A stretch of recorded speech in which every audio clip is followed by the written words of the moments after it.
We speak. We write. We do language. Hi, my name is Nafissa Thompson-Spires, and I'm going to read a little selection from my short story collection, which is called Heads of the Colored People. And the story is also called Heads of the Colored People. 4 fancy sketches, 2 chalk outlines, and no apology. And it's a network narrative about a Black cosplayer who gets gunned down at a comic book convention. 1.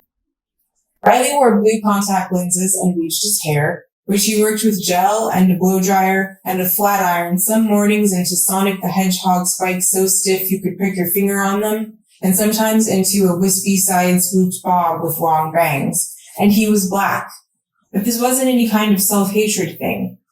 He'd read The Bluest Eye and Invisible Man in school and even picked up Disgruntled at a book fair. And yes, they were good and there was some resonance in these books for him. But this story isn't about race or the shame of being alive or any of those things. He was not self-hating. He was even listening to Drake, though you can make it Fetty Wap if his appreciation for trap music changes something for you. Because all that's relevant here is that he wasn't against the music of his people or anything like that, as he walked down Figueroa with his earbuds pushed in just far enough so as not to feel itchy. Riley was wearing the wispy, swooped version of his bangs and listening to Drake or Fetty, and he was Black with blue contacts and bleached hair. And yes, there are Black people who have both of those things without the use of artificial accoutrement, so we can move past the whole phenotypically this or biologically that discussion to the meat of things.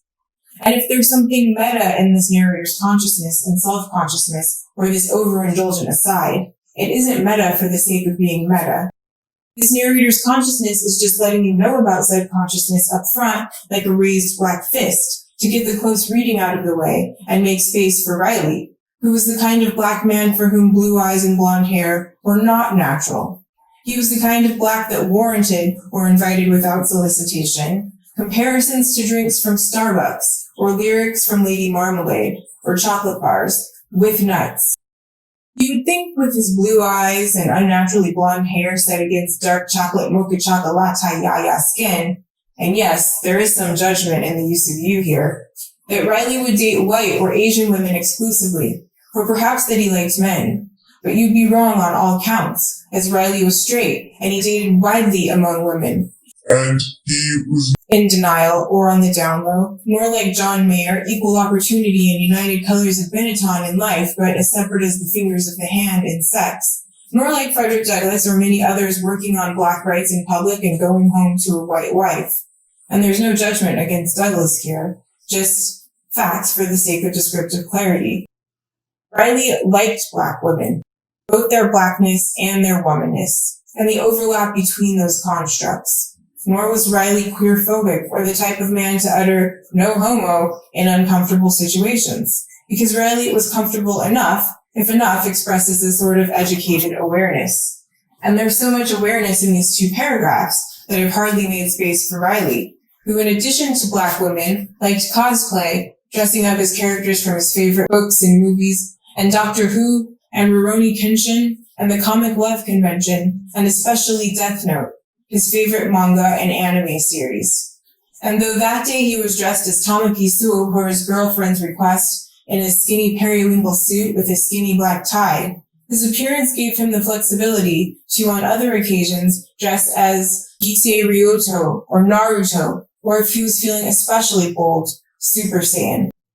So it was bothersome then to Riley, Tamaki, as he walked toward the Los Angeles Convention Center, when Brother Man, at the corner of Figueroa and 15th, not to be confused with the original Bra Man, whose actual origins or current whereabouts are unknown, but Bra Man's gradated type, this particular yet stock Bra Man, Brother Man, accosted Riley after he brushed away the pamphlet Brother Man was trying to hand him and put his hand on Riley's shoulder and ventured to violate Riley's personal space even further by using that large hand with cigarette-stained fingernails to turn Riley toward him.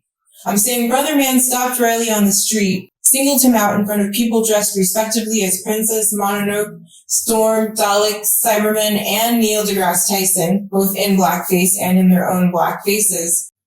put his hands on him, and forced him to look into Brother Man's own face with the familiarity of a friend, yet contextually with the violence of a stranger.